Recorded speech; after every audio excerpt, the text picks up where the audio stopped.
Bonjour à tous, bienvenue. Les députés examinent depuis jeudi dernier le nouveau code électoral. Les débats sont houleux et même si même à l'interne, ce n'est pas l'unanimité au sein du bloc de la majorité parlementaire BMP, pourtant auteur des propositions d'innovation. C'est de la pertinence de ces propositions d'innovation que nous allons discuter avec notre invité aujourd'hui. Il a nom Edmond Zissou, député PRD, élu de la 19e circonscription électorale, membre du BMP. Honorable Edmond Zissou, bonjour, bienvenue. Bonjour. Avant de parler de la pertinence des propositions d'innovation, parlons de l'opportunité de la relecture du code électoral. Quand on faisait l'option du code, il y a quelques mois, quelques années, j'avais dit, l'un des arguments, c'était pour en finir avec la relecture des lois électorales à la veille de chaque élection. Il semble aujourd'hui, Edmond Zissou, qu'on n'a pas avancé, que ça n'a pas changé. Merci beaucoup. Je remercie tous les travailleurs de la radio Soleil FM. Je remercie également les auditeurs qui sont à l'écoute. Je les salue. C'est vrai. On pourrait se poser la question. Et beaucoup de Béninois se posent cette question de savoir pourquoi une relecture encore, alors qu'on avait dit que le code était établi pour être un peu permanent. C'est vrai, mais il y a bien des raisons. Je rappelle que le code que nous sommes en train d'amender aujourd'hui est de 2013. 2013, ça va quand même 5 ans. C'est un code qui a permis de faire 3 élections. Si mes souvenirs sont bons, les législatives, les communales la présidentielle. et la présidentielle de 2016. Je crois que à l'application, n'est-ce pas, de ce document, de cette disposition législative par rapport à ces élections, vous le savez même mieux que moi, qu'il y a eu donc des insuffisances, il y a des faiblesses, il y a des difficultés qui se sont révélés à l'application. Au nombre de ces difficultés, on peut citer, par exemple,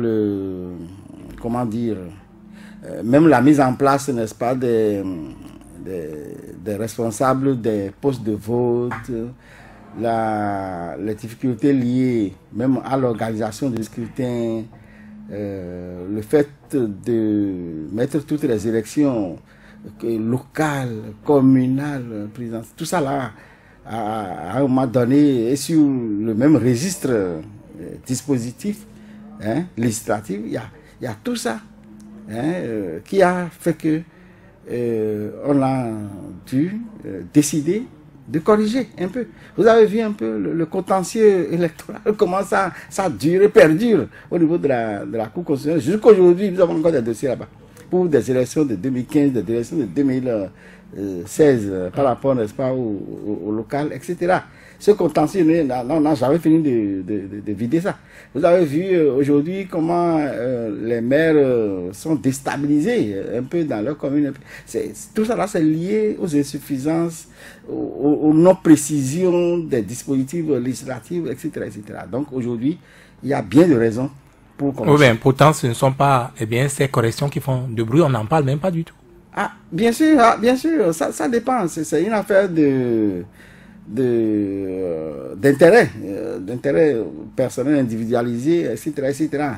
On n'a pas fini le document, ça continue. En fait, on continue d'étudier le dossier. Vous avez dit les intérêts qui étaient à la porte de chaque élection, qui amenaient à retoucher les lois électorales. Ces intérêts sont restés, sont réapparus aujourd'hui. Mais justement, c'est pourquoi il faut corriger. Si ces intérêts sont réapparus, ça veut dire qu'on n'avait pas encore trouvé les bonnes solutions par rapport à ça. Et c'est pourquoi nous avons décidé de réviser, c'est tout. C'est tout, il n'y a pas d'autre chose derrière. Au nombre de ces innovations, il faut désormais donc revoir la hausse, la caution, aussi bien pour la présidentielle que les législatives. Ça également, ça n'avait pas fonctionné aux dernières élections. Oui, vous avez vu, moi je me plais souvent à le dire, que les candidatures... les Béninois sont des stratèges, sont parfois des comédiens. Nous, les hommes politiques, je vais dire, pas le peuple. Le peuple, lui, il est serein. Mais nous, là, il y a beaucoup de motifs qui nous amène à décider de participer aux élections, de ne pas participer, etc. etc. Et vous allez voir, que ce soit au niveau des législatives, qu'au niveau donc des présidentielles, ce que j'appelle des candidatures fantaisistes. Je l'ai évoqué la dernière fois. C'est-à-dire qu'on se demande, mais celui-là, il va aux élections pour aller faire quoi? Quand vous dites ça, oui. Aux dernières élections, à la présidentielle notamment, donnez-nous le nom de 2 ou 3 candidats fantaisistes. Non, je ne veux quand même pas discréditer. Est-ce qu'il y en avait eu? Il y en avait eu.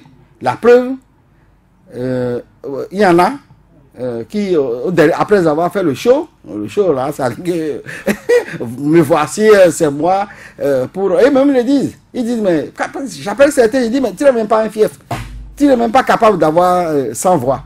Pourquoi tu fais ça? Il dit, non, mais il faut enrichir le CV. Il faut enrichir aussi la carte de visite. Donc, vous voyez, il faut aussi se faire connaître au Béninois que je m'appelle etc., etc. Donc, il y en avait. Et si bien qu'à la veille, avant même qu'on leur demande maintenant la caution d'arrêt payé, ils se désistent en même temps. Et il dit, bon, mais justement, ceux-là ne sont pas allés jusqu'au bout. Ils ne sont pas allés au bout, mais ils ont déjà fait le show.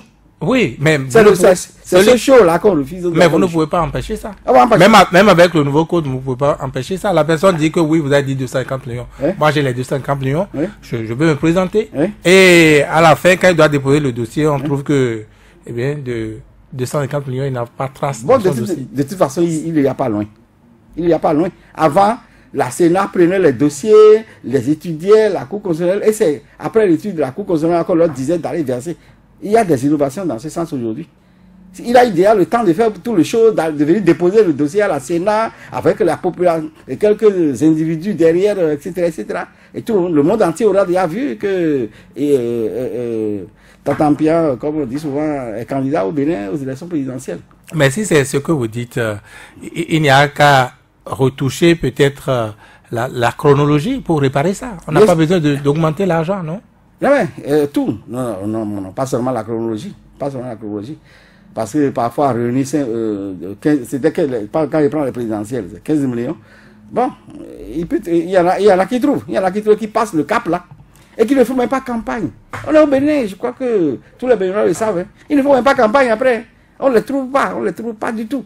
Alors qu'on a dépensé pour préparer les bulletins de vote, les mettre sur les choses là. Ils viennent discuter donc les places avec les vrais candidats. Vous savez aujourd'hui, la loi dit qu'il y a des places où on doit afficher les affiches publicitaires, etc., etc. Bon, tous ceux-là viennent discuter ces choses-là. Ils viennent perturber.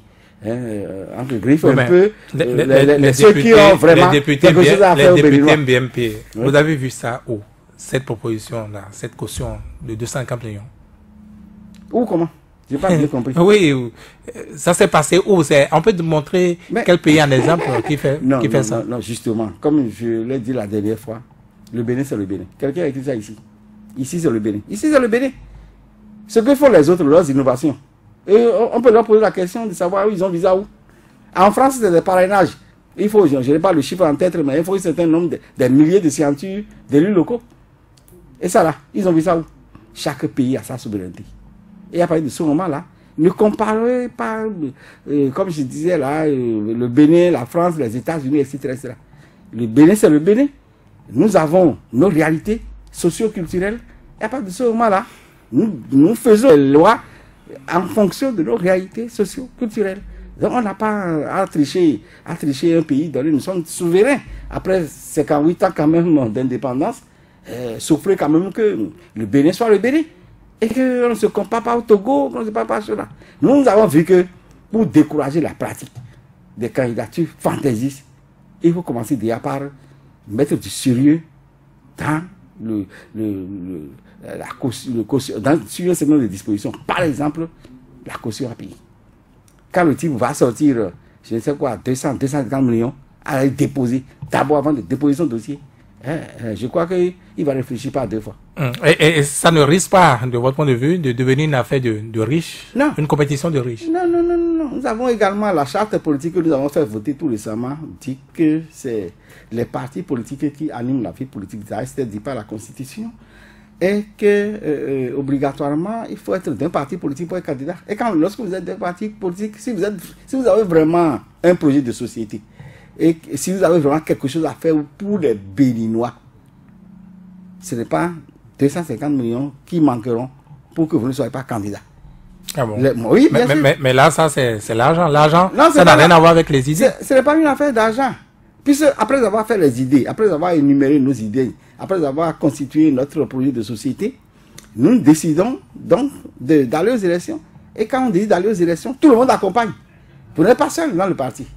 Tout le monde accompagne. Regardez un peu. Mais au Bénin, il n'est pas interdit à des gens qui n'ont pas de parti de se présenter à la présidentielle. Aujourd'hui, ah bon, mais vous avez des amis, vous avez un club. Je n'ai pas encore vu quelqu'un qui soit allé aux élections, même si c'est indépendant, qui n'est pas un club derrière, qui n'a pas des gens derrière. Il y a toujours un lobby derrière, il y a toujours des gens derrière. Et cela peut cotiser. Moi, si mon candidat va aux élections, je cotise. Si je suis convaincu que nous pouvons dire quelque chose aux Béninois, que nous pouvons faire vraiment quelque chose aux Béninois, je suis prêt à cotiser.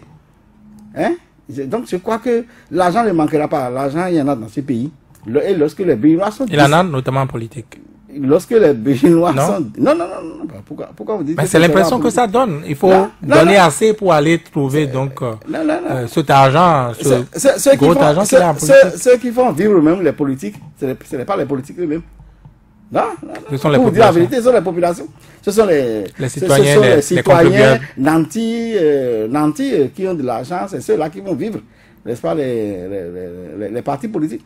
Je veux dire les opérateurs économiques, par exemple, etc. C'est eux qui financent les partis. Les gens de bonne volonté, oui, bien sûr.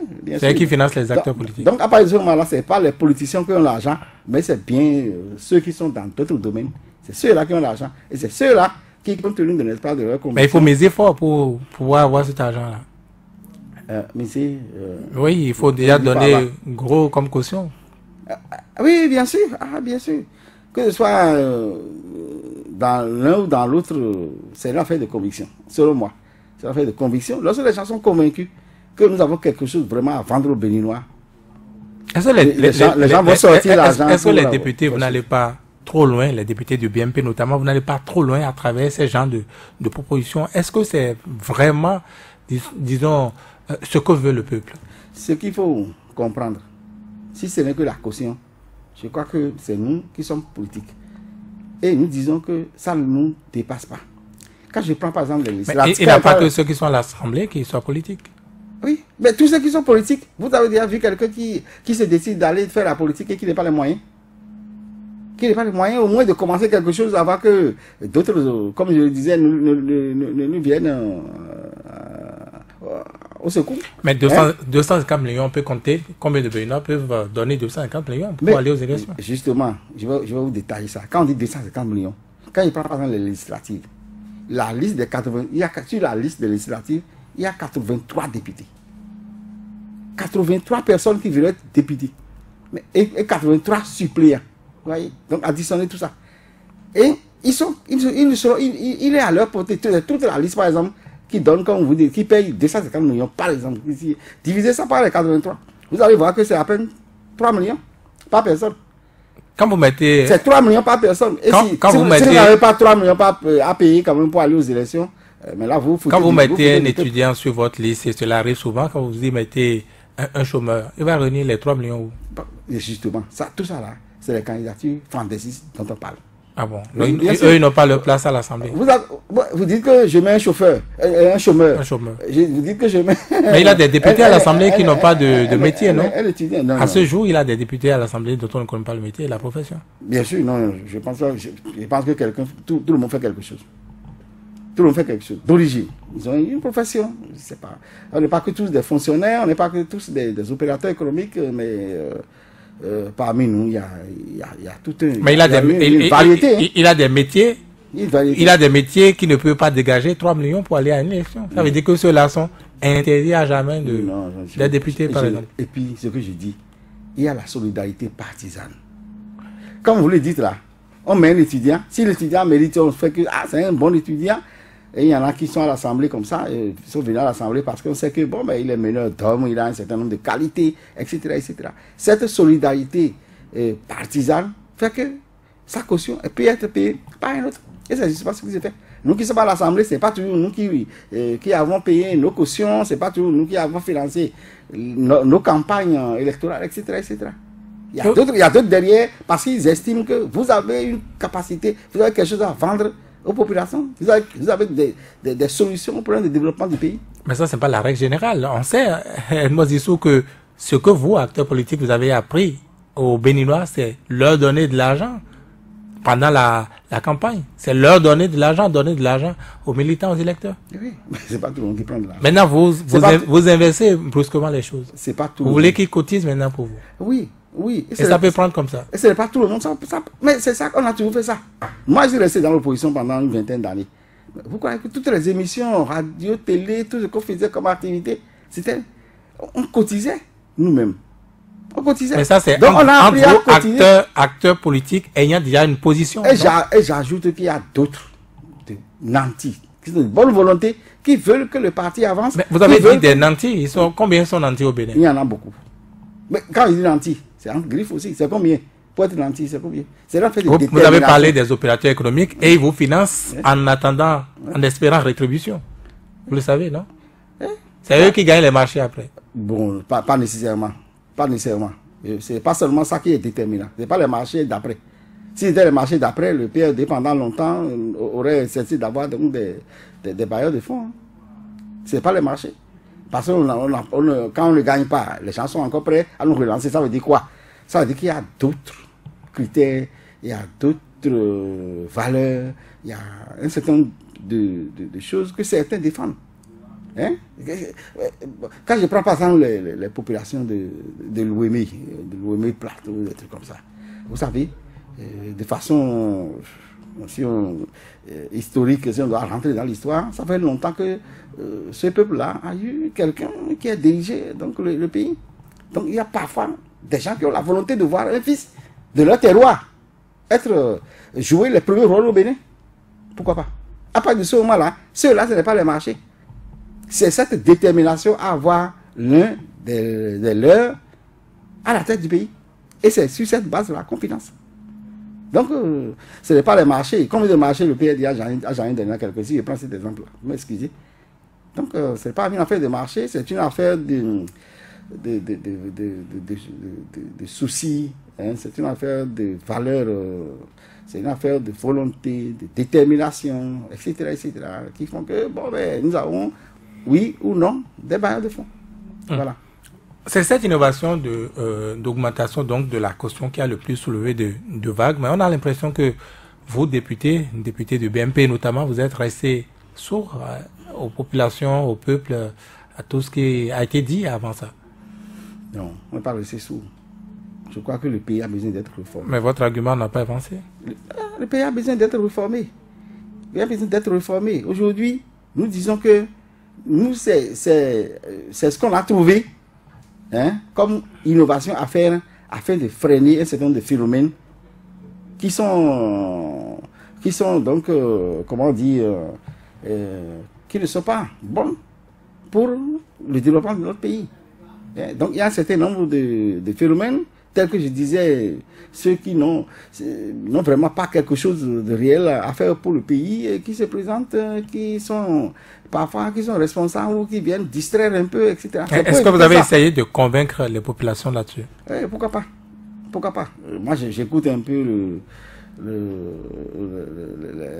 les opérations de voice populiste que vous faites, etc. C'est une des choses. Moi, dans les médias, également à travers mes citoyens, etc., etc. Je crois que c'est vrai que il n'y a pas d'opposition en tant que telle sur ces dispositions. Ah bon, vous pensez?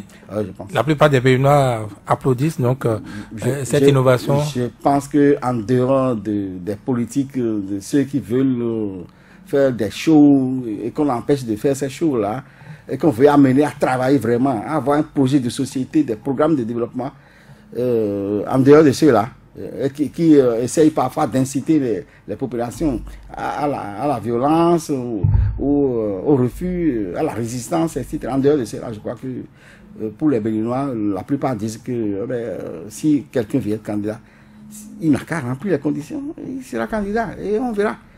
Et puis, j'ajoute que ces cautions dont vous parlez, etc., sont remboursables. Si vous trouvez quelque part que vous êtes candidat, et que vous travaillez vraiment à avoir un certain pourcentage, notamment par exemple de 10%, on vous rembourse. Oui, On vous rembourse. Mais vous financez d'abord. Oui, vous financez. Je ne sais pas. Chez nous, on dit que, enfin, dans nos langues, nous venons pas voir nos citoyens. Donc, si vous êtes décidé, si c'est ça qui est votre préoccupation, vous allez trouver le moyen pour le faire, pour payer. C'est ça. Je crois que ce n'est pas du tout une affaire d'exclusion. Hein. Pour moi, c'est vraiment logique. Et pour moi, par exemple, quand on prend les législatives, 83 députés, ça nous revient à 3 millions. Vous n'êtes pas capable de payer 3 millions, donc, vraiment. Et ce n'est pas vous seul. Vous devez avoir des gens derrière. Moi, je n'avais pas un franc, vraiment, au cours de l'économie, quand je suis devenu maire de la commune d'Agara, en 2000, j'avais rien. J'avais rien. C'est ceux qui, les populations. Et jusqu'aujourd'hui, d'ailleurs, parmi nous, lorsqu'il y a des élections, ce qu'on a, des sponsors, n'atteignent jamais ce qu'on doit dépenser. C'est que les populations, les bonnes volontés qui sont parmi nos populations, qui complètent toujours l'argent. Et ça, il y en a. Mais ces bonnes volontés, ça, il y en a. Elles sont combien? Mais il y en a suffisamment au point pour qu'on puisse aller aux élections. Dans toutes les régions. Dans toutes les régions.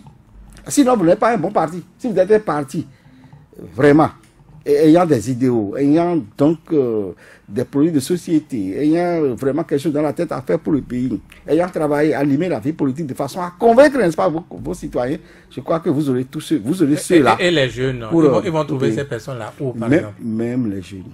Mais vous croyez que les jeunes sont aussi démunis? Moi, je ne pense pas. Ah bon? Non, je ne pense pas. Je ne parle pas des plaisantins, mais lorsque ils ont vraiment quelque chose. Mais quand on parle des chômeurs, on parle des étudiants, c'est d'abord eux, les jeunes.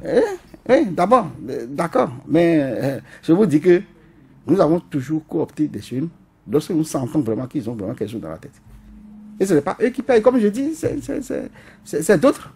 D'autres qui payent. Et ça, il y en a toujours. Et il faut même qu'on travaille les populations pour ça. Il faut qu'on les travaille pour ça. Et j'en ajoute, pour essayer donc de finir l'argumentaire, vous dire par exemple que c'est également le souci du nouveau gouvernement, du gouvernement de la rupture, de faire en sorte peut-être que l'État prenne en charge le financement des partis politiques. Hein?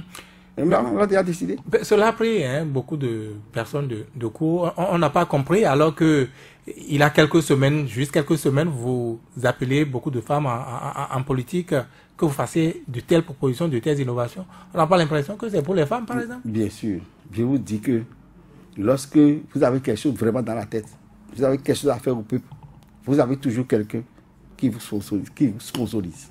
Donc, vous avez toujours, c'est notre secret, c'est notre couvent. Ne vous plaignez pas à notre place. Nous sommes des acteurs politiques. Nous avons déjà pratiqué. Et nous savons comment ça se passe. Et nous n'avons jamais manqué de moyens. Mais les acteurs politiques, ce n'est pas que ceux qui sont déjà à l'Assemblée. Non, mais je ne parle pas de ceux qui sont à l'Assemblée. Je parle aussi bien de ceux qui sont à l'Assemblée que de ceux qui ne sont pas au niveau de l'Assemblée. Que des populations également, des gens qui sont qui font de la politique. Et puis, il y a toujours les moyens. La porte n'est pas fermée. Les politiques, d'autres peuvent le devenir. Oui, bien sûr. Bien sûr, vous travaillez pour. Et comme je dis là, un enfant, celui que, lorsqu'il a un désir, il travaille pour. Ce n'est pas les moyens qui lui manqueront donc, pour qu'il mette en application son désir. Hein? Donc, c'est ça qui est préoccupant. Si vous voulez aller dans le domaine. C'est comme ça. Moi, je ne sais pas, je ne vais pas étaler mon cas ici. Ou d'autres, pour venir en politique, qu'est-ce qu'on avait? Moi, je n'avais rien. Fonctionnaire, c'est tout. Avec qui salaire? Mais lorsque les gens, j'ai fait un projet de société et que j'ai développé autour à des groupes de jeunes, d'anciens, de sages, etc. Ils ont trouvé que, ah oui, celui-là, il a vraiment quelque chose à faire.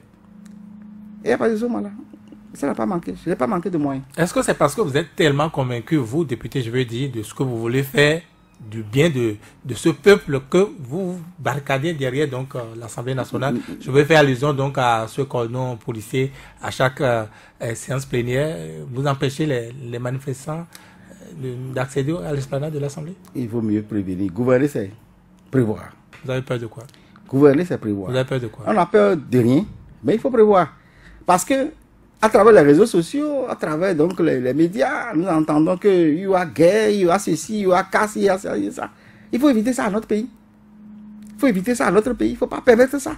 Que des politiciens avides de leurs propres intérêts, viennent soulever le peuple pour quelque chose qui ne concerne pas ce peuple-là.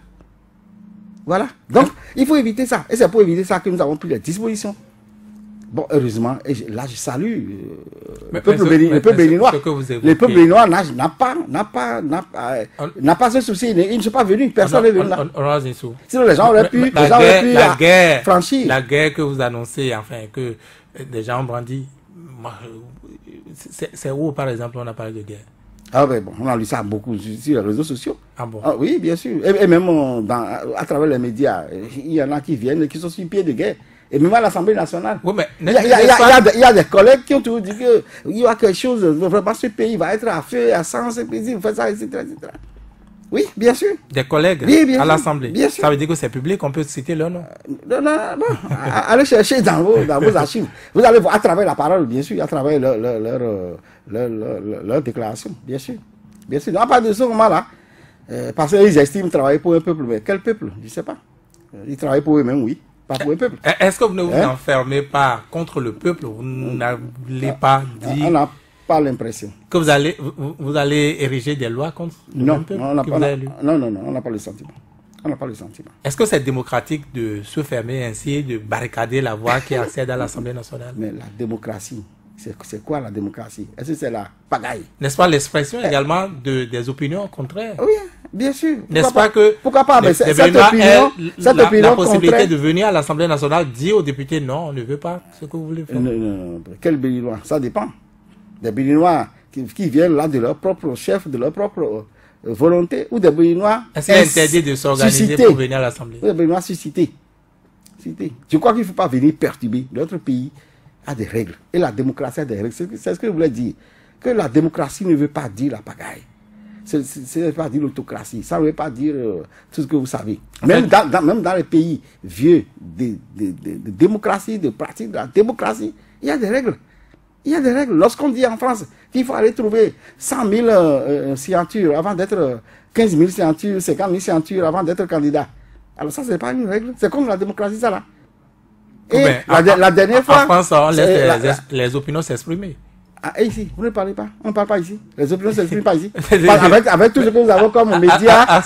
Accéder à l'Assemblée nationale comme cela s'est toujours passé. Non, c'est pas là. Mais qu'est-ce qui a changé? Laissez les députés, ceux que vous avez élus, faire leur travail. C'est ça qu'il faut. N'allez pas les perturber. Et je dis que ce n'est pas c'est quel peuple. On sait comment ça se passe. J'ai été dans l'opposition, maintenant je suis dans la mouvance. C'est 2000 francs. Donc c'est tout. J'ai pas l'impression, j'ai pas le sens. Je ne vais pas évoquer ces choses-là. Hier, vous manipulez les gens. C'est ça. Un député, pas un député, un acteur politique, par essence, c'est un manipulateur. C'est vrai, par essence. Par essence. C'est vrai. Mais c'est pas que tout ce qu'il dit, c'est pour manipuler, mais par essence, c'est un manipulateur. Donc il y a pas de ce mal-là. Il faut faire attention par rapport à ce qui se passe. Il peut y avoir des mouvements spontanés, comme il peut y avoir des mouvements suscités. Mais ça, même tout ça, vous reprenez cela. Vous dites non à cela. Même les spontanés, même les gens de bonne foi ne peuvent plus accéder à l'Assemblée. Pourquoi ils veulent venir à l'Assemblée? Ils ont la presse, ils ont d'autres lieux. Ils peuvent aller dans un stade. En démocratie, c'est... Vous avez vu ce qui s'est passé au Burkina Faso, vous avez vu ce qui s'est passé en fait, c'est le Burkina qui en Afrique du Sud, ou je ne sais pas, au Zimbabwe, des trucs comme ça. Vous voulez que ça arrive chez nous, là? Alors que nous avons d'autres préoccupations. Nous voulons manger d'abord, faire en sorte que chaque Béninois se nourrisse, se loge, se soigne vraiment régulièrement. Vous voulez que maintenant on permette, n'est-ce pas, à quelques individus manipulés de mettre à feu et à sang le pays? Jamais. Je crois que ça relève, n'est-ce pas, du maintien de l'ordre public. Je ne suis pas sûr que le ministre de l'Intérieur puisse permettre ça. Donc, voilà. Pour finir avec cette innovation, donc pour vous c'est clair, les 250 millions pour la présidentielle, ça va rester tel. 200 millions pour les listes des législatives, ça va rester tel. Si vous êtes capable de dépenser au moins 2,5 milliards pour faire la campagne, ce n'est pas les 10% de ça qui vous manqueront. Parce que le minimum que les gens font, c'est autour de 2, accordé même pas la loi, c'est 2,5 millions. Mais tout le 10%, c'est ça qui fait 2,50. Oui, même si vous n'arrivez pas là, vous avez quand même, il faut avoir quand même un minimum. Et pour les députés, c'est 30 millions par député pour faire la campagne, autorisé par la loi.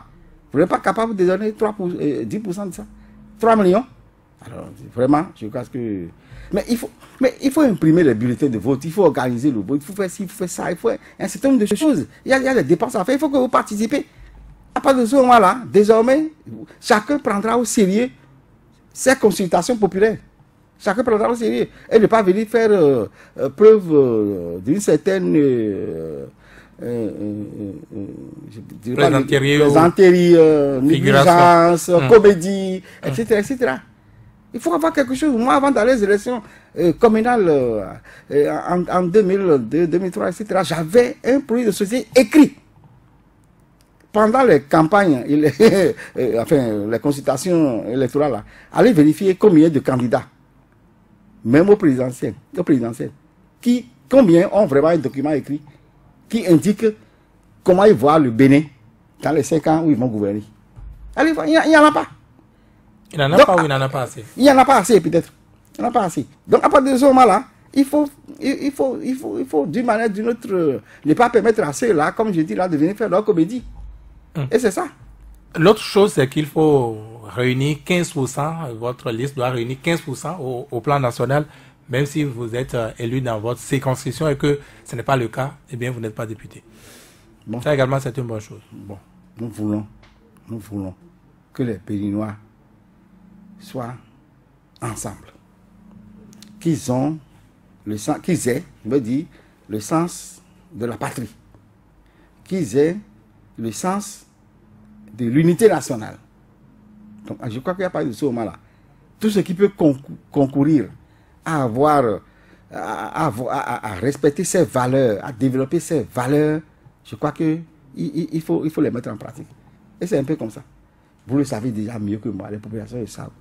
Les partis qui sont des clubs électoraux, qui sont des clubs ethniques, c'est-à-dire que c'est lié à une famille, etc. Dans ce pays, nous avons vu un candidat aux élections présidentielles qui ne comptait que sur une équipe de football de son quartier et sur sa famille. Et lorsque ceux-là n'ont même pas voté pour lui, il a crié, il s'est demandé, mais interrogé en disant, mais ouais, mais mon équipe de quartier que je finance pour le football. Mais où sont les membres de ma famille? Parce que je n'ai eu que, c'est pas, 5 voix. Au moins, je devais avoir au moins 11, 12, 15, 20 voix. Donc c'est ça.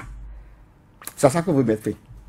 Et puis, du nord au sud, les guerres les guerres tribales, je veux dire, qui ont eu lieu par le passé, au lendemain des indépendances, où c'est le nord, c'est le sud, c'est ceci, c'est cela. Nous voulons finir avec ça. Il faut faire en sorte que les élections reflètent l'opinion nationale et la signature nationale. Donc c'est à partir de ce moment-là que nous avons dit il faut avoir au moins 10-15% de suffrages exprimés. Justement, est-ce que c'est l'expression donc de ce que veut l'électeur lorsque il choisit un candidat qui n'est pas élu finalement parce qu'au plan national, son parti, sa liste n'aurait pas recueilli 15%? C'est vrai. C'est vrai que pour élire les députés, bon, les gens d'abord c'est leurs députés, c'est leur circonscription, c'est leur commune, etc., etc. C'est vrai qu'il y a ces sentiments-là, mais de plus en plus il faut dépasser ça. Il faut faire en sorte que vous êtes élu, d'accord, vous êtes député de la circonscription, mais avant tout, vous êtes député de la nation. C'est ça que la Constitution a dit. Donc faire en sorte que le fait qu'on dise que c'est un député de la nation, que ça soit respecté, qu'il soit vraiment un député de la nation. Donc, petit à petit, nous allons arriver à ce que nous voulons. Sachez que ce n'est pas seulement le code électoral qui va corriger et qui mettra les Béninois ensemble. Il y a aussi la charte des partis politiques que nous sommes en train de... qui est déjà votée et qui vous impose, par exemple, d'avoir au moins 15 membres fondateurs par commune avant de lancer votre chose là. Alors qu'avant, c'était 10 par département. Vous voyez? Donc maintenant, là, nous allons asseoir une politique qui nous permet d'avoir, de baser les élections, non pas sur des réflexes ethniques, mais sur un ensemble de comportements qui tendent à consolider l'unité nationale. Je crois que c'est par rapport à ça. On va revenir. Donc, il faut travailler pour avoir les 10%, pour être éligible. On va revenir à ça tout à l'heure, notamment par rapport au PAD, mais parlons d'abord du quitus fiscal, la pertinence donc de cette proposition-là. La pertinence, puisque ça a toujours été. Oui, la pertinence, ça ne se discute pas beaucoup, mais ce qui se discute, c'est que avant ça, qu'il y ait un décret qui est dit que c'est d'abord le directeur général des impôts qui vous donne le quitus, et beaucoup, même les députés, ont trouvé ça anormal. Vous savez, le pays est en réforme. Le pays est en réforme depuis. Et le président Talon a le souci d'assainir les finances publiques. Assainir les finances publiques. Je ne sais pas si un receveur de où, je vais dire, c'est pas de Péonco, qui va donner un quitus à un candidat, s'il connaît d'abord s'il peut appréhender si la personne a payé effectivement tout ce qu'il faut. Je ne sais pas. Donc, à partir de ce moment-là, le président Talon, dans sa volonté de réformer, dans sa volonté d'assainir les finances publiques, prend depuis quelque temps un certain nombre de dispositions. Liées ou pas liées aux élections. Pas nécessairement liées aux élections. Est-ce qu'on peut dire que ce n'est pas lié aux élections, ça? Moi, je ne peux pas dire que c'est lié aux élections. Étant donné que, non, mais vous êtes un acteur politique. Étant donné que le décret a été plusieurs fois député à l'Assemblée nationale, vous pensez que c'est gratuit? Bon, de toute façon, moi, je ne veux pas faire d'amalgame, je ne veux pas le travail qui se fait au niveau de l'administration béninoise, je ne veux vraiment pas lier ça à une opération ponctuelle qui constitue une élection. Justement, honorable Edmond Zissou, est-ce que les députés sont liés par ce décret-là? Est-ce que la loi ne peut pas régler ça et donc tuer ce décret? La loi ne peut pas dire que les receveurs, dans les départements, on peut délivrer donc ce quitus? Mais c'est ça que je dis. Est-ce que j'ai pas envie de dire à l'antenne un certain nombre de choses. J'ai dit, mais est-ce que les receveurs qui sont dans des contrées lointaines de notre pays, est-ce qu'ils appréhendent tout sur les candidats? Est-ce qu'ils ont toutes les informations sur les candidats? Par contre, le directeur général des impôts et autres, son adjoint et autres, et ils ont une vue nationale. Ils ont une vue nationale. C'est l'affaire de comment faire pour qu'il n'y ait pas de tricherie. Et si le directeur général, il n'y ait pas de tricherie. Si le directeur général des impôts se trompe, quel est le recours? Ça fait partie du péché de la proposition. Il n'a pas de recours qui soit prévu à ce jour. Ça m'étonnerait. Ça m'étonnerait. Ça m'étonnerait. Aujourd'hui, nous avons la Cour constitutionnelle, nous avons la Cour suprême, la Chambre administrative, etc. Dans quel délai? C'est pourquoi il faut faire en sorte qu'il va loin, ménage sa monture, comme on dit. Donc, à partir de ce moment-là, déjà... Est-ce que ce n'est pas le moment de corriger déjà à l'Assemblée nationale alors que la loi n'est pas encore votée? Non, mais pourquoi vous voulez corriger ça? Pourquoi nous voulons, nous allons enfin, c'est comment on dit, rentrer... dans ce qui se passe au niveau de l'administration. Prévoir une possibilité de recours, est-ce que c'est compliqué? Bon, on peut y penser. On peut y penser, mais moi je pense que les recours, les possibilités de recours existent déjà. On peut saisir la Cour constitutionnelle. Non, on peut saisir la Chambre administrative de la Cour suprême. Et c'est pourquoi je dis qu'il faut mélanger sa monture tôt. Il faut déjà commencer par payer ces impôts-là, etc., etc. De façon à ne pas attendre les dernières heures. Oui, bien sûr. Pendant les dernières heures. Beaucoup pensent que ce genre d'innovation, par exemple, c'est directement orienté contre des personnes. Oui, c'est vrai. Les gens le disent. Mais moi, vraiment, je ne peux pas le dire ici.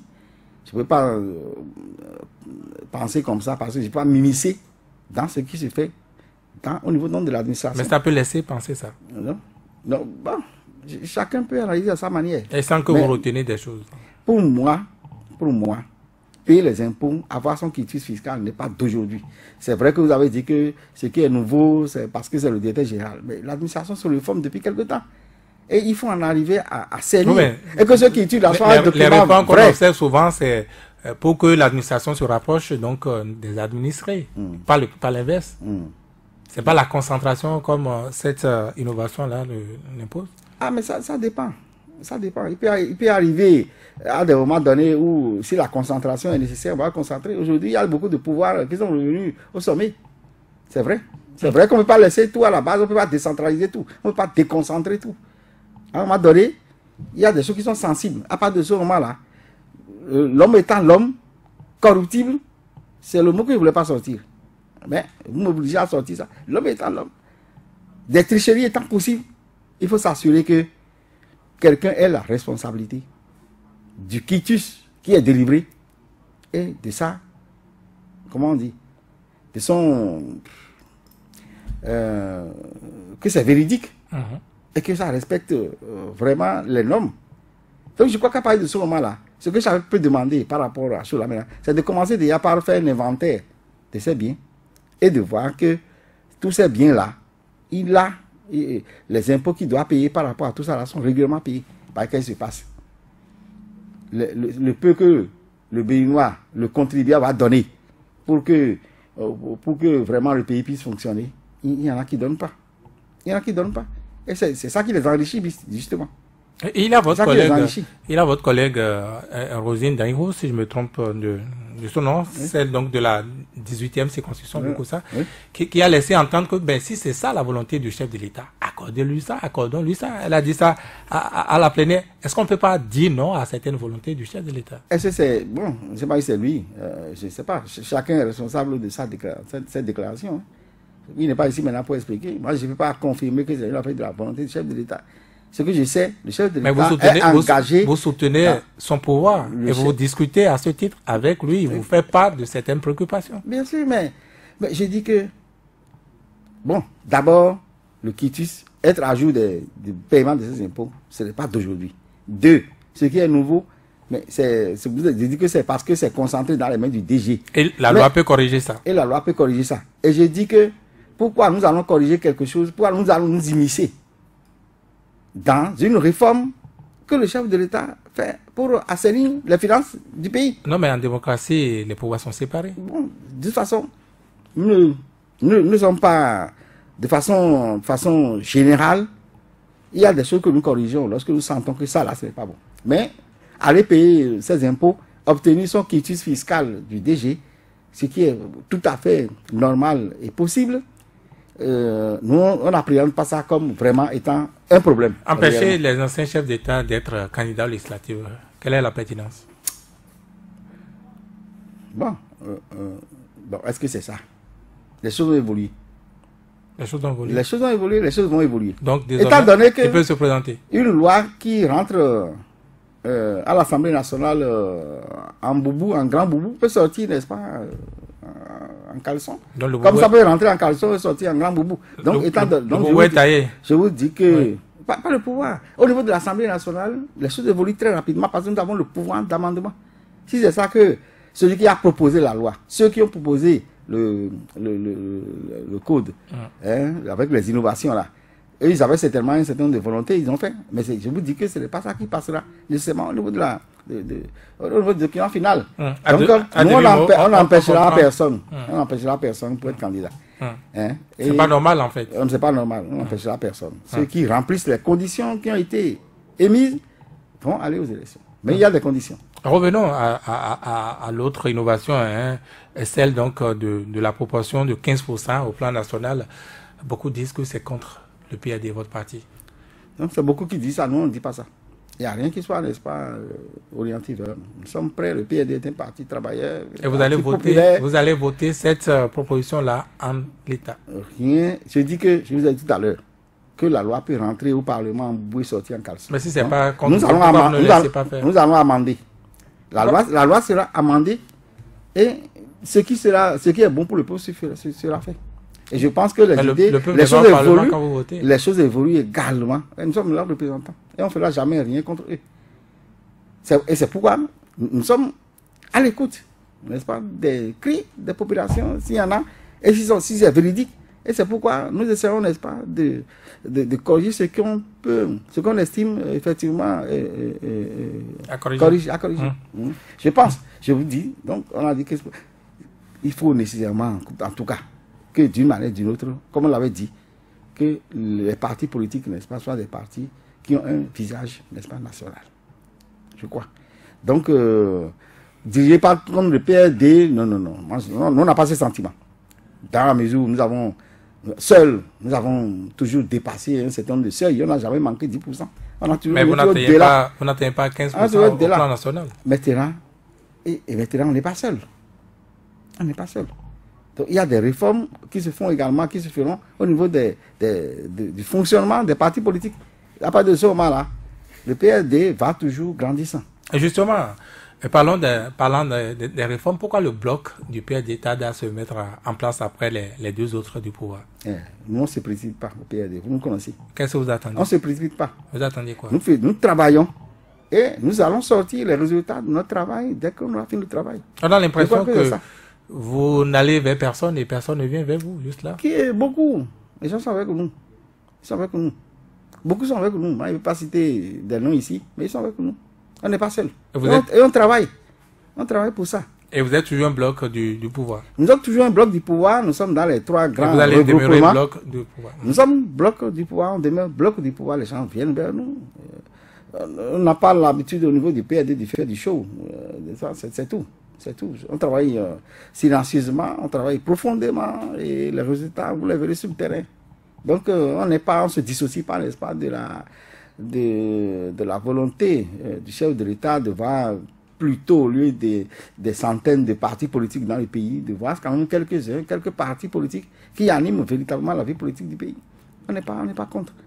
Donc, on travaille pour. Et les gens sont avec nous. Ils sont avec nous. Je ne pense pas qu'à ce niveau-là, le PRD a un problème. Bientôt, nous allons dévoiler notre bloc, nous allons dévoiler nos stratégies de travail.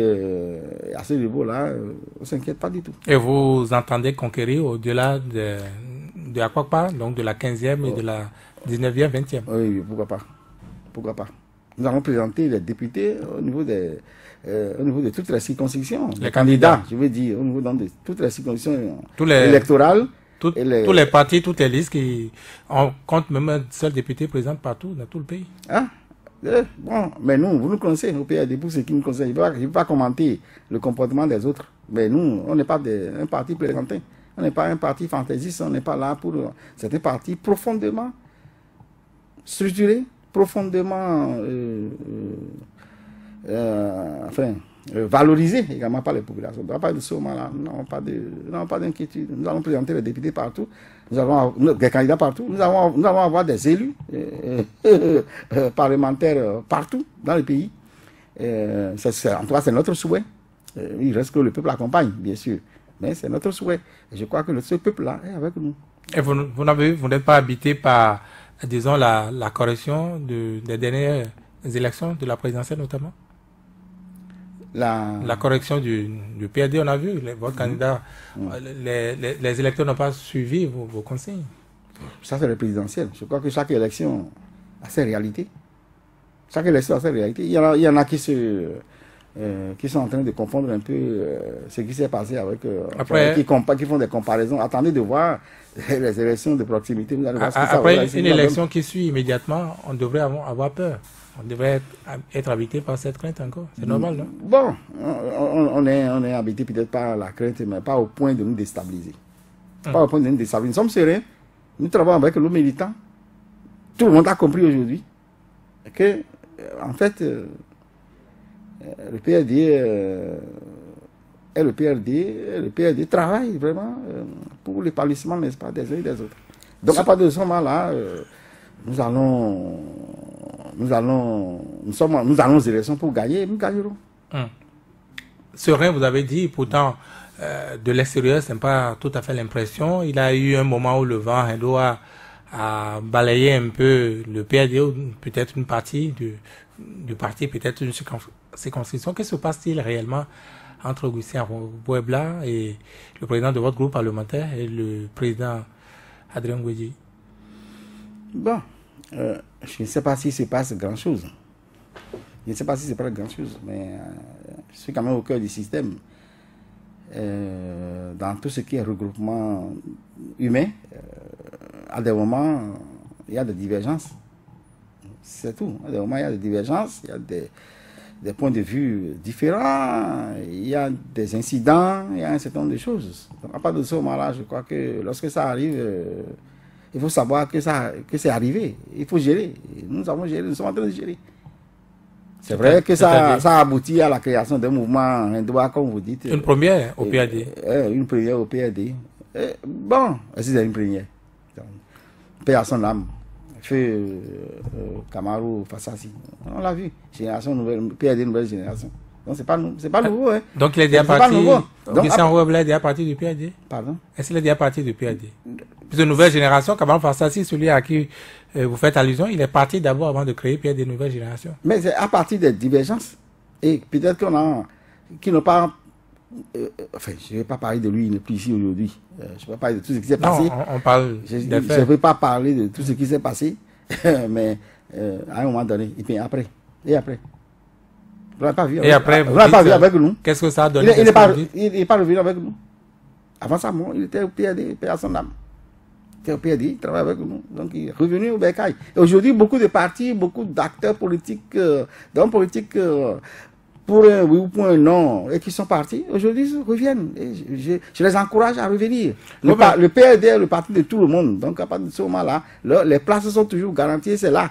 Donc pour revenir à l'affaire Armand Blanc, comme vous le dites, quelques malentendus, quelques incidents, création d'un courant politique, etc. Tout ça c'est des choses normales, tout à fait normales dans un regroupement humain. Et qui est, il vous a dit, cette déclaration, il a dit que lui ne quitte pas le PRD. Et jusqu'aujourd'hui, il est le président du groupe parlementaire PRD. Il est le président du groupe parlementaire PRD. Donc, il n'a pas quitté. Il a dit qu'il ne quitte pas le PRD, qu'il n'a pas quitté le PRD. Donc, attendez de voir. Attendez de voir. Oui, mais il a quitté toutes les instances du parti, ou du moins, on l'a plus repositionné aux instances du parti. Chaque année. Pas chaque année. Tous les 5 ans, il y a un congrès du parti. Et au terme du congrès, nous avons l'habitude, n'est-ce pas, de réformer, comment on dit, de rétoffer, d'avoir d'autres figures comme responsables, etc., etc. C'est ce qui s'est passé. Et moi-même. Et c'est encore dans tout ce qui est dedans. Il y a d'autres qui poussent à la porte. Comme d'autres poussent à la porte, il faut leur permettre aussi de diriger. Et c'est ce qui a été fait. Et Armand Blanc n'a jamais dit que lui, il est contre ça. Non. Et il n'est pas le seul. Les autres députés à Guémont, qui encore, Gouenou, pardon, dit tel, ils ne sont pas tous à leur place initiale. Nous avons tous changé de place. Nous avons été positionnés sur d'autres volets. Et nous continuons. Entre changer de place et perdre de place, c'est pas pareil. Mais, qui vous dit qu'il a perdu tout? Il lui reste quoi, par exemple? Qui vous dit? Hein? Il lui reste quoi, par exemple, dans les instances du parti? Il est toujours vice-président du parti. Est-ce que vous ne le poussez pas, au fait, à la sortie? Ce n'est pas la porte de sortie que vous lui montrez. Et moi, on me pousse à la porte du parti. Je suis aussi membre vice-président. Je suis plus dans toutes les instances. Vous êtes au moins vice-président, vous avez dit. Donc, à partir de ce moment-là, je crois que on ne pousse personne vers la sortie. On ne pousse personne. On ne pousse personne. Il y a eu, c'est vrai, des incidents, je vous l'ai dit. Je ne vais peut-être pas vous dire quel type d'incident. Non, justement, est-ce que c'est dans l'intérêt des électeurs, dans l'intérêt des militants, ces incidents-là? Mais pourquoi pas? Étant donné que vous réunissez 5, 10, 20, 100, milliers de personnes, il y a toujours des divergences. Et cette divergence-là, lorsque c'est mal géré, ça peut donner l'impression aux militants ou aux populations qu'il y a la guerre. Il n'y a pas la guerre. La preuve, il est toujours le dirigeant de notre groupe parlementaire. Et c'est quand même une structure très importante, n'est-ce pas, au niveau, n'est-ce pas, du pays, au niveau de notre regroupement. Et nous n'avons pas fini de gérer, n'est-ce pas, cet incident-là. On n'a pas fini de gérer. Chez les militants, ça se dit, hein, vous l'avez déjà remplacé avant coup par le premier vice-président du parti, le général Guatemala. Au niveau du PRD, les choses bougent toujours. Ah oui. Et les choses bougeront. Ah oui. Les choses bougent et les choses bougent et les choses bougeront. Donc, à partir de ce moment-là, ne regardez pas que les gens ne s'immiscent pas dans nos histoires, dans nos choses là. Les choses bougent, les choses bougeront. Hein? Donc, vous ne savez pas ce qui est réservé pour Augustin, on va voir là, dans le futur. Il est candidat sur la liste PRD pour les prochaines législatives. Personne ne peut dire aujourd'hui que lui, il est candidat sur telle ou telle liste pour les législatives. Nous avons le bloc, nous avons plusieurs blocs au niveau donc, de la mouvance présidentielle. Il n'y a pas de ce moment-là. Vous allez voir. Des gens qui étaient venus à l'Assemblée sur telle liste vont se retrouver sur notre liste pour les élections à venir. Donc, Augustin peut être sur notre liste. C'est possible. Que ça ne vous étonne pas. C'est précieux. C'est possible. Donc, comme d'autres personnes, d'autres députés, je ne vais pas citer des noms, peuvent être sur d'autres listes. Donc, au nom du regroupement. Donc le PRD, au nom du regroupement, peut envoyer des militants sur d'autres listes. Sur d'autres listes, bien sûr. Ça va se passer. Ça ne va pas être seulement Augustin Roueb. Non. Personne n'est visé. Ça dépendra. Le moment venu, nous allons gérer nos listes.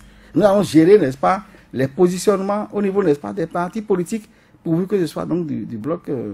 Donc, ce n'est pas un événement à commenter mille et une fois, non. C'est quelques incidents qui sont arrivés. Alors, parlons de vous-même.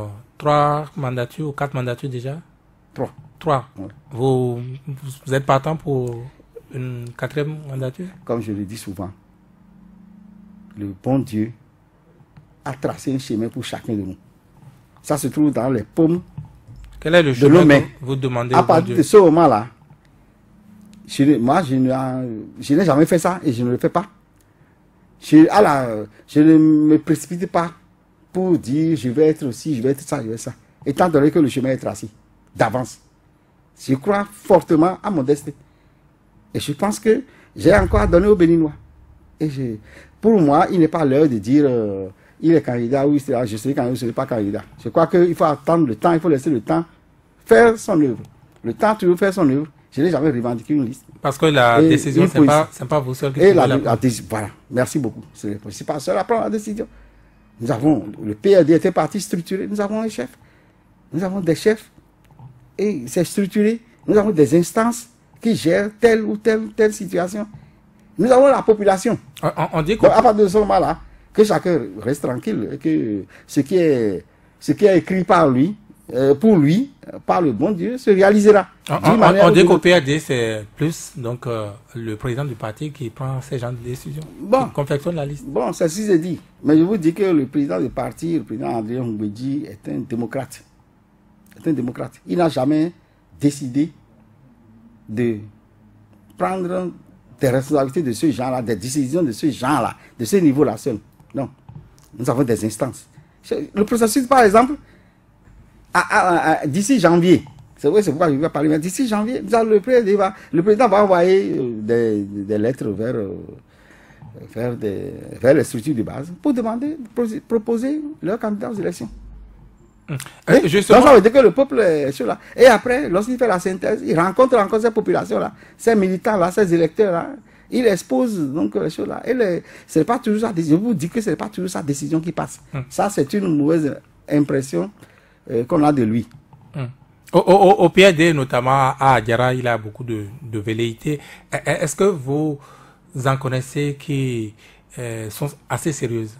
Au PRD, je veux dire. Je vous dis que pour moi, c'est normal que dans nos circonscriptions électorales ou dans nos communes, qu'il y ait des gens, qu'il y ait des volontés, qu'il y ait des vérités, comme vous dites. C'est normal, puisque, étant donné que ces positionnements politiques-là, ces positions politiques que nous occupons sont des positions temporaires. Étant donné que ça ne nous appartient pas, ce n'est pas héréditaire, ce n'est pas une chefferie traditionnelle, etc., et qu'il y a chaque fois des choses. Mais le chef de parti gère toutes ces vérités. Nous sommes nombreux au PRD. Le PRD est un parti populaire. C'est lui qui a la décision. Voilà. Il gère avec les structures, je veux dire. Comme je vous ai dit, à un moment donné, il y a consultation populaire, et c'est les structures qui décident. Mais de quoi de ce moment-là, les vérités là, que vous voyez sur le terrain, je suis conscient qu'il y en a, et il y en a et toutes ces vérités-là, il y en a de sérieuses, il y en a de moins sérieuses. Pardon. Donc, il n'y a pas de souci. Est-ce qu'il y en a qui vous inquiète quand même? Non. Rien ne m'inquiète, moi. Rien ne m'inquiète. Rien ne m'inquiète dans la mesure où Dieu a toujours tout fait pour nous, pour moi. Et Dieu fera ce qui est bon pour moi. d'aucuns Si diront ce que- n'est pas être positionné, si je ne suis pas positionné, ça veut dire que Dieu a vu que ça, ce n'est pas bon pour moi en ce moment d'être positionné. Et si je suis positionné, c'est parce que Dieu aura vu que c'est bon pour moi. Et Donc, rien ne s'inquiète. Il faut faire confiance à votre créateur, à votre destin. Il faut croire en votre destin. Très philosophe, honorable Edmond Zissou. J'ai toujours été comme ça. Oui, mais justement, d'aucuns diraient que trois législatures, c'est trop, c'est beaucoup. Et c'est assez. ceux qui ont fait 6? Vous n'en connaissez pas qui ont fait 6? Je ne vais pas citer des noms. Vous n'en connaissez pas qui ont fait 7 depuis que que ça a commencé? Et qui est même autant révolutionnaire, qui était déjà membre du ACR ou je ne sais pas quoi, etc., ANR, tout ce qui existait, qui aujourd'hui sont encore qui continuent d'être députés. Donc ça, le débat n'est pas là. Le type, il peut faire 1. Il y en a qui ont fait 1 et qui sont descendus. Comme il y en a qui font 7, qui ont fait 7, 10 et qui sont encore là. Étant donné que ça respecte, n'est-ce pas, les dispositions légales. On a dit renouvelable. Notre candidature est renouvelable. Comme on l'a dit, la mandature, la législature est renouvelable. Point. À partir de ce moment-là, si ça convient aux populations, si ça convient aux structures du parti, que tel ou tel, on lui renouvelle son mandat, on le fera. Si ça ne convient pas, et si ça rencontre son destin, on le lui fera. Si ce n'est pas en harmonie avec son destin, on ne lui fera pas. Et ça, ce n'est pas un problème. On retient. Je dis souvent, Oui. je dis souvent quelque chose. Je vais dire ça en langue. Allez-y. Et répétez, il y a un si qu'on est clos. On n'est pas nouveau venu. En français. En français, je crois que on mangeait quelque chose. Hein? Avant que ce repas avant que ce repas politique n'arrive. Et ce qu'on mange, c'est encore là. Et ce sera toujours là. Et c'est ça qui est permanent. Mais je dis que le reste, personne ne peut empêcher personne d'accomplir son destin. On retient quand même que voilà. Edmond Zissou est candidat à la candidature au PAD pour les prochaines législatives. Non, c'est ça que je vous dis. Bien. Je dis que moi je le décide. C'est moi qui fais mon interprétation. Je décide, voilà. Moi je décide de rien. Mais je laisse tout à mon créateur. Je laisse tout aux populations. Et puis c'est tout. Ce que vous pouvez retenir, je suis prêt à faire la volonté des populations. Point. Vous pouvez retenir ça là. Ok. Voilà. Changer, je fais cette volonté. Maintenu, je fais cette volonté. Voilà. Et j'ai toujours fait cette volonté. Peut-être qu'on aura quelques personnes d'Adiara qui vont appeler. En tout cas, c'est le moment pour les auditeurs de nous joindre au numéro qu'ils connaissent déjà, le 64 44 02 44, le 66 75 72 72. Nous avons notre premier auditeur. Monsieur, bonjour. Bonjour, monsieur. Eugène Ewaignon. Le PRD travaille pour l'épanouissement des autres. Citation de votre invité, M. Vigile Avanceur. Honorable. Oui, bonjour. Dites-moi, que pensez-vous de ces hommes politiques qui, avant leur sortie, se font, je dirais, en fait, il y a une autre expression, moi je vais dire, travailler par la cellule de communication, leur cellule de communication. Que pensez-vous de ces hommes-là? Est-ce un crime de ne pas passer par une cellule de communication avant de sortir? Parce que lorsqu'on n'y passe souvent pas, c'est de la cata à l'antenne. Donc je voudrais avoir la réponse. Ensuite, vous avez dit que, à propos des réformes, que tout le monde y adhère, que le peuple y adhère, que certains qui n'y adhèrent pas, en fait, sont cooptés par des personnes, je dirais, malsaines, et que même ayant fait l'opposition 20 ans, que vous connaissez le circuit, que c'est 2000 francs. Honorable, vous allez vous réécouter. C'est une injure pour l'arc-en-ciel. Ce n'est pas gentil pour l'avoir dit. Troisième question. Honorable, à vous écouter aujourd'hui et à me rappeler votre passage la dernière fois avec un invité, honorable, vous n'avez pas du tout varié. Votre sortie d'aujourd'hui, elle laisse un goût amer, honnêtement, à certains. Ils vous le diront en vérité. Eugène Ewaignon, la question c'est laquelle? La question c'est, à propos des réformes, honorable, il faut que vous redescendiez sur la, en fait, à la base. Merci beaucoup. Pour vous rapprocher. Ce n'est pas une question, ça. Il vous a tout de même entendu, hein, il a noté votre préoccupation. Allô? Oui, bonjour. Bonjour, Jean Coton. Jean Coton, allez-y. Virgile, salut, monsieur le député Edmond Zichou, bonjour. Oui, bonjour. Votre passage sur ce plateau est vraiment rare. C'est des occasions que nous avons très rarement. Alors, il est loin d'être un effet de hasard, mais il procède de la providence à la lumière de cet extrait de l'évangile de ce jour, tiré de Saint Marc, au chapitre 7, versets 1 et passime jusqu'à 23, qui me fait lire ceci. Citation, « Ce peuple m'honore des lèvres, mais son cœur est loin de moi. » Fin de citation, pour dire que le soutien du BNP au chef de l'État, au regard de tout ce que vous venez de dire, manque un peu de sincérité. Le dimanche 23 avril dernier, le président Patrice Talon a effectué une sortie médiatique face aux organes internationaux pour se prononcer sur la situation du retrait du droit de grève, sur l'état de la justice béninoise et sa probable candidature ou non en 2021, sans oublier l'opération de déguerpissement. Une sortie qui a fait couler beaucoup d'encre et de salive, sur laquelle vous êtes revenu le vendredi 27 avril 2018, où dans un langage qui vous est propre et direct, dont vous avez le secret, vous laissiez entendre que le président Patrice Talon a encore convaincu à travers sa vision du pays, et vous en étiez très heureux. Fin de citation. Mon cher invité, dans ce contexte de morosité économique ambiante, allô? Oui, je vous suis. Oui, allez-y, allez rapidement. Où vos concitoyens sont astreints presque à une damnation qui s'illustre par une pression fiscale sans précédent d'année en année, sans aucune mesure d'accompagnement, les redressements fiscaux comme châtiment pour frapper ceux qui ne parlent pas, ceux qui parlent d'une voix discordante que le gouvernement, ainsi que le rétrécissement de l'espace de nos libertés individuelles et collectives.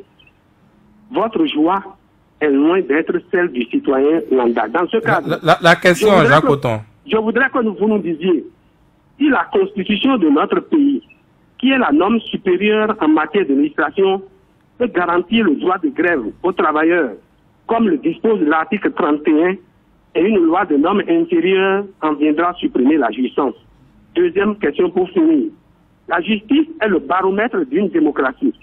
Elle en est l'indice.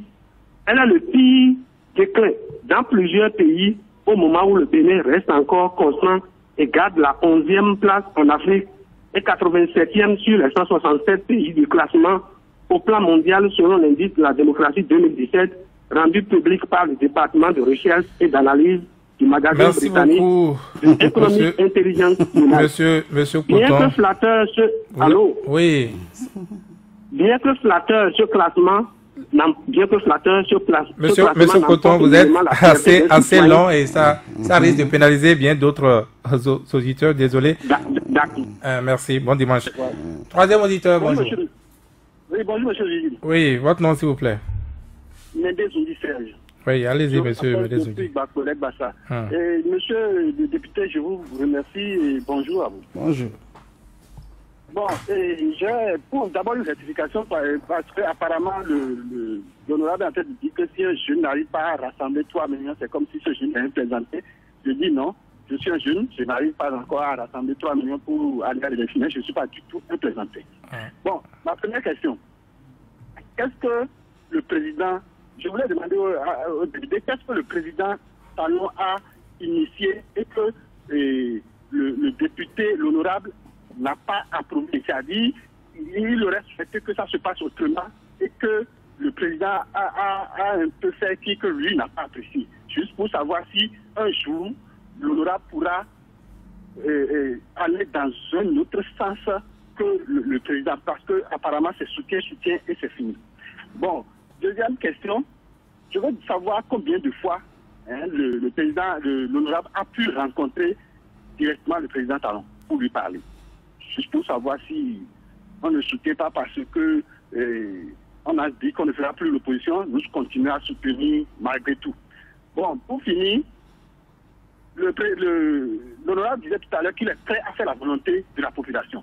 Je veux savoir combien de fois l'honorable a pu rencontrer la population d'Adjara, même si je ne suis pas à Adjara, je suis à Vrancourt, je suis au plus de 5 minutes de d'Adjara. Combien de fois l'honorable a pu rencontrer la population d'Adjara pour lui soumettre au moins deux choses dans tout ce que on est en train de faire à l'Assemblée aujourd'hui là. Merci, monsieur le journaliste. Merci quand même à l'honorable. Bon dimanche à tout le monde. Merci à vous, Serge Médezungi. Allô? Oui, 4e auditeur. Allô? Bonjour. Allô? Oui, bonjour. Bonjour, Virgile. Moi, c'est Honoré Sabourin. Allez-y, monsieur Allô? Sabourin. Oui, bon, maintenant, je salue le député qui a l'antenne. Seulement que je suis en Belgique, je vais directement mes questions. Au sein du PAD, je pense qu'il y a un de ses collègues qui est allé prendre le temps de la procuration d'Atao. Au sein, je voudrais savoir comment ça se passe au niveau du PAD avec cette procuration que les membres du PAD. Quel est aujourd'hui le soutien que ce mouvement-là apporte à Atao en prison? Ma deuxième question, je suis un peu embêté quand on parle toujours des cautions de 200 millions pour aller aux élections présidentielles. Celui dit que nous sommes dans une république capitaliste, donc il n'y a plus les pauvres qui peuvent aller à tout là. Si même on dit les étudiants, les jeunes doivent aller, est-ce que ce n'est pas une manière pour écarter la majorité du peuple pour ne pas trouver de siège? Et de deux aussi, pourquoi ils ne légifèrent pas? Pourquoi l'Assemblée ne peut pas légiférer encore une loi et faire une limitation maintenant des députés au niveau de l'Assemblée de 2 ou 3 au maximum, et nous avons même des députés qui viennent, ils sont en train de faire 6 mandats, 7 mandats. Et aujourd'hui, je leur demande, je lui souhaite un bon dimanche. Merci. Merci à vous, monsieur Honoré Sabourin. Nous allons prendre le 5e et tout dernier auditeur de la journée. Bonjour. Bonjour. Votre nom? Bonjour, monsieur. Oui, bonjour, oui. Vous êtes en direct. Ok, merci. C'est Clément Setonji, depuis Saint-Maudit, arrondissement central. Bon, et je salue votre invité. Est-ce qu'il pense à la population, nous qui sommes au Bénin profond là, est-ce qu'il pense à nous? Parce qu'il ne peut que parler, défendre sa cause, selon ma compréhension.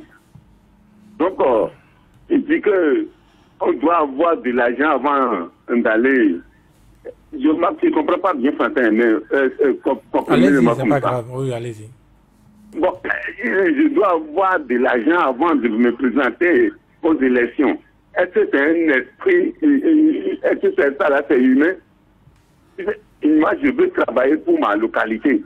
On me dit que je dois avoir de l'argent d'abord. Tout ce qu'il dit là maintenant, il ne sait pas que nous, les auditeurs, on le pousse. Ils n'ont pas sa famille même, le député là. Donc, merci beaucoup, monsieur Setonji. Bon dimanche. Nous revenons dans ce studio, honorable Edmond Issour. La moisson n'est pas mal. Je ne sais pas par qui vous commencez. Est-ce... enfin, non. Par où vous commencez? Je ne sais pas. D'abord, il y a la question des jeunes. Sinon, vous pouvez commencer par le tout dernier. Il estime que ils n'ont pas de l'argent et beaucoup sont revenus là-dessus. Oui, c'est contre eux, c'est contre les populations. L'affaire d'argent, mais je ne sais pas par quel langage on va expliquer. Mais jouer un rôle politique, c'est obligatoirement avoir un minimum de moyens. Hein, vous ne pouvez pas... Et puis il y a des niveaux. Il y a des niveaux donnés. Bon, en fonction de vos moyens, faire valoir ses idées, ça a quelque chose à voir avec l'argent. Oui. Bon, au moins organiser les réunions, même serait-ce que la bâche, les chaises que vous louez, etc. Je ne sais pas. Donc, vous ne pouvez pas quand même faire de la politique sans un minimum de moyens. Et puis quand je dis que je parle des jeunes, je crois qu'il ne faut pas travestir, n'est-ce pas, mes idées. Je n'ai jamais dit qu'un jeune qui n'a pas d'argent et qui est candidat est un plaisantin. Non, jamais. J'ai toujours dit que si vous avez des idées, réellement, et ces jeunes, il y en a beaucoup dans nos populations, et que vous êtes candidat, il y a la solidarité partisane. Les gens ont toujours financé ceux qui ont des choses réellement à dire et à faire. Donc c'est ça. Vous savez sous nos yeux que quand un jeune rené 3 millions, mais ce n'est pas lui qui... Il pense acheter parcelle, il pense acheter... Mais ce n'est pas lui qui réunit. Il pense commencer une affaire. Ce n'est pas lui qui réunit. C'est pas que je dis ça que j'appelle la solidarité partisane. Mais nous pouvons payer, nous payons. Nous payons pour d'autres pour être candidats. Je crois que la première des choses à faire, c'est d'avoir vraiment des idées. C'est d'avoir quelque chose à faire pour le peuple béninois. Et lorsque vous avez vraiment quelque chose à faire de sérieux, vous avez toujours des sponsors. Donc, ce n'est pas toutes les candidatures qui sont des candidatures fantaisistes. Ce n'est pas les jeunes qui sont parce qu'ils n'ont pas d'argent. Non, non, c'est pas du tout. Il ne faut pas traverser ce que j'ai dit. Si vous avez vraiment des idées, si vous avez un programme de société, un projet de société, vous avez quelque chose vraiment à faire pour le pays, et que vous entrez dans un parti politique, nous avons les ressources toujours pour vous pousser à atteindre vos objectifs. Donc c'est ça. Donc on n'a jamais dit que la candidature d'un jeune est un jeu là. Maintenant, est-ce que nous écoutons le peuple? Nous on est dans le peuple. Nous on est dans le peuple. Je ne veux pas dire certaines choses. Qui demandait est-ce que vous êtes allé rencontrer les populations pour discuter de ces innovations du code par exemple? Oui, pourquoi pas? Nous avons rencontré des structures depuis toujours. Non, c'est pas depuis toujours. Depuis toujours. Sur ce cas précis, est-ce que vous avez discuté de ça? Vous avez pris leur inspiration? Bien sûr. Bien sûr. Nous avons travaillé avec beaucoup de nos mandataires, de nos mandants, je voudrais dire, pour parler, n'est-ce pas, de tout ça. Parler de tout ça. C'est vrai que les inquiétudes qu'il exprime, on l'a exprimé. Mais à un moment donné, beaucoup ont compris quand même, et beaucoup le disent aussi, qu'il faut effectivement discipliner la classe politique. Et en voulant discipliner la classe politique, nous sommes obligés, n'est-ce pas, de prendre certaines décisions. Et cette décision-là que nous prenons, certains vont trouver que c'est aléatoire, qui vont trouver que c'est dirigiste, etc., etc. Mais en fait, il n'y a pas de décision qu'on prendra au niveau de l'Assemblée nationale sans que ça ne fasse mal à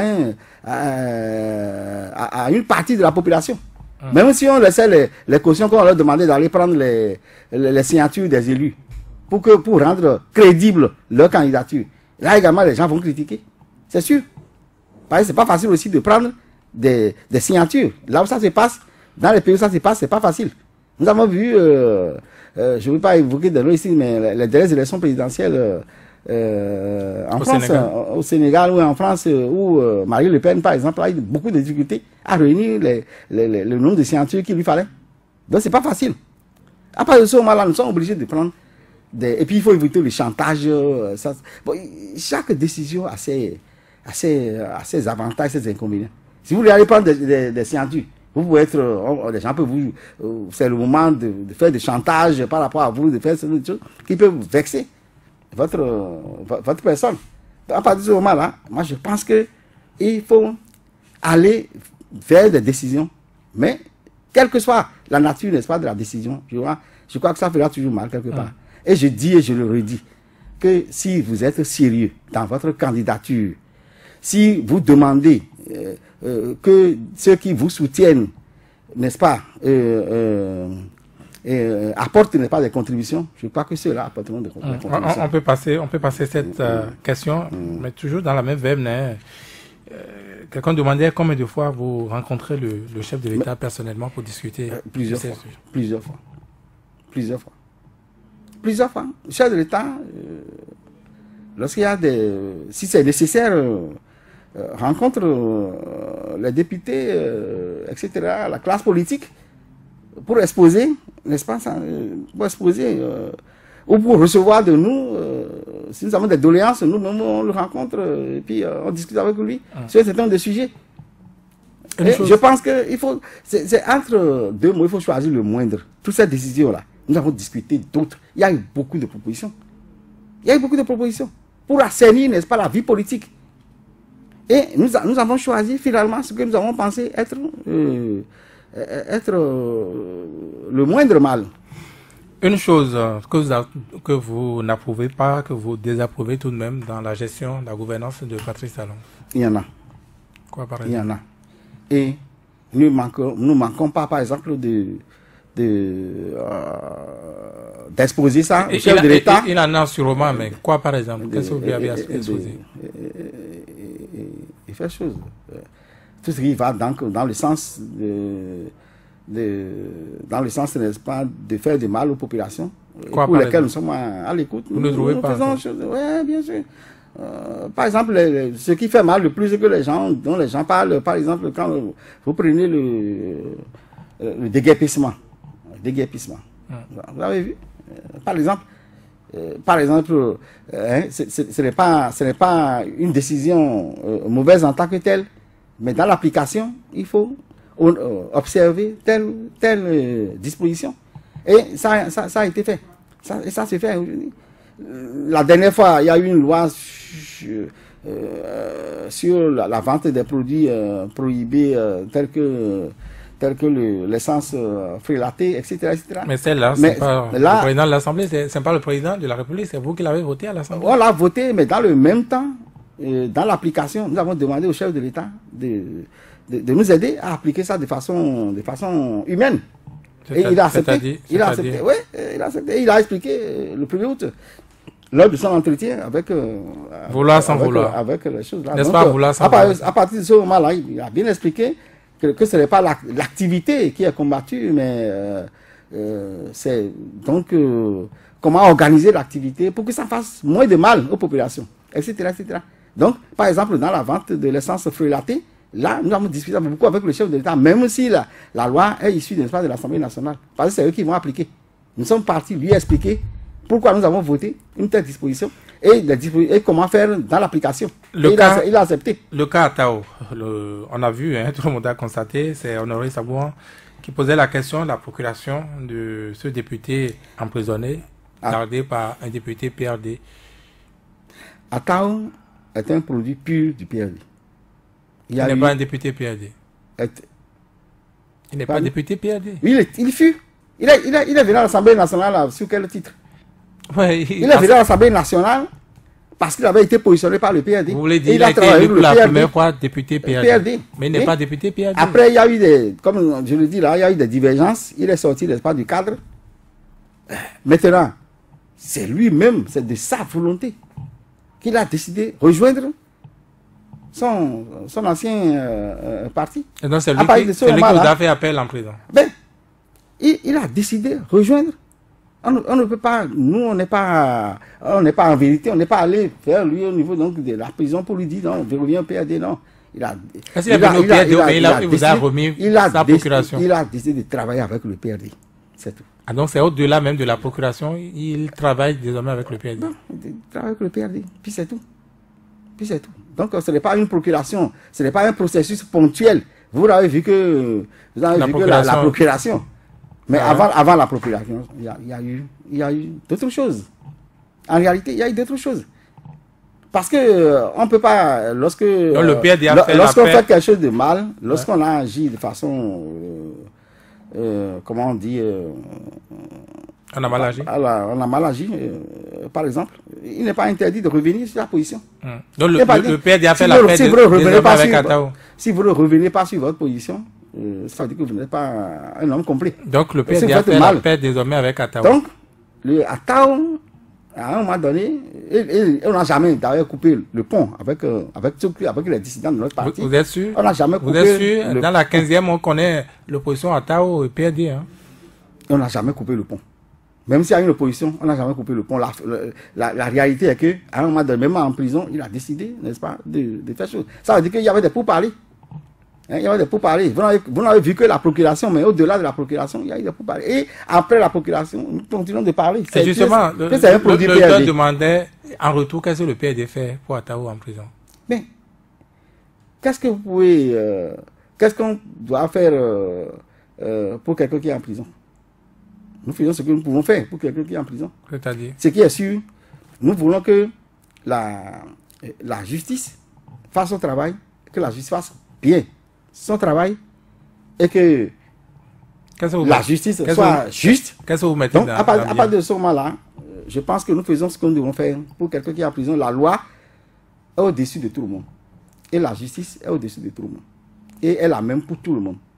Donc, je crois que le processus d'étude de son dossier continue.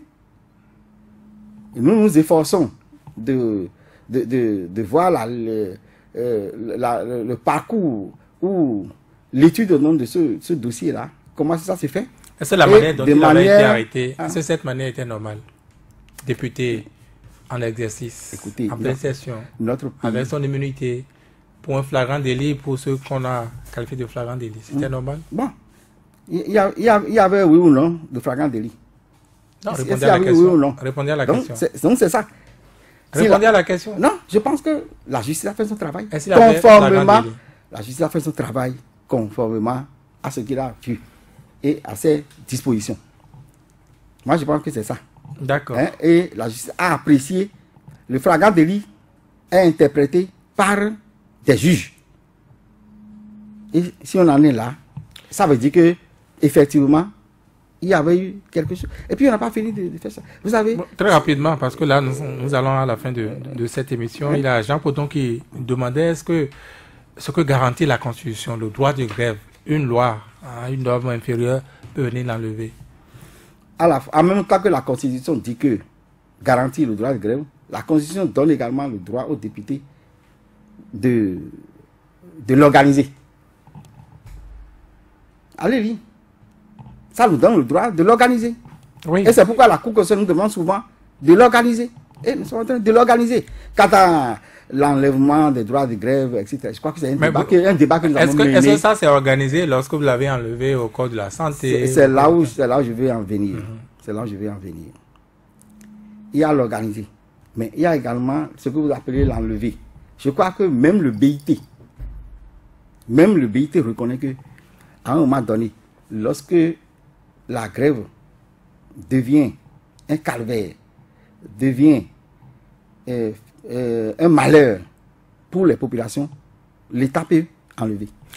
À part de ce moment-là, et c'est justement par rapport à cette disposition du BIT que même en France, au Sénégal, etc. Et que vous avez agi vous-même à l'Assemblée, au Bénin. On est à la fin de cette émission. Voilà. Honorable Edmond Dissou. Bon, je pense que nous ne faisons pas un soutien aveugle.